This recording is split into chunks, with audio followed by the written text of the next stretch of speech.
તો મારા વયો ફરીવાર કહેવામાં આવે તો સત્યની જીત થઈ છે। એટલે મિત્રો હાલ કહેવામાં આવે તો અરવિંદ કેજરીવાલે કહેવામાં આવે તો ખુલ્લેઆમ લોકો સામે રડવા લાગ્યા। મિત્રો પહેલાં તો તમે વિડીયો ધ્યાનથી જોઈને જલ્દી તમારા મિત્રો સુધી પણ આ વિડીયો શેર કરી દીધો, જેથી કરીને કહેવામાં આવે તો લોકોને પણ પૂરતી માહિતી મળી શકે અને તમે જતાં પણ અરવિંદ કેજરીવાલ વિશે એક સારામાં સારી કોમેન્ટ લખતા થયો। મિત્રો પહેલાં તો તમે વિડીયો ધ્યાનથી જોઈ લો।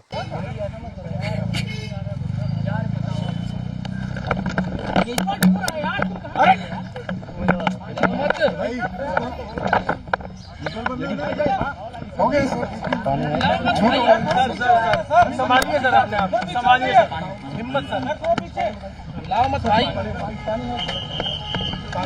ये केजरीवाल भ्रष्ट नहीं है।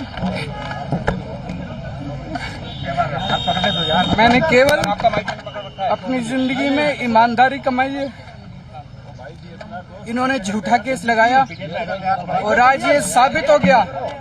कोर्ट ने कहा है कि केजरीवाल कट्टर ईमानदार है, मनीष सिसोदिया कट्टर ईमानदार है, आम आदमी पार्टी कट्टर ईमानदार है। मैं प्रधानमंत्री जी से कहना चाहता हूं, सत्ता के लिए इस तरह से खिलवाड़ मत कीजिए देश के साथ।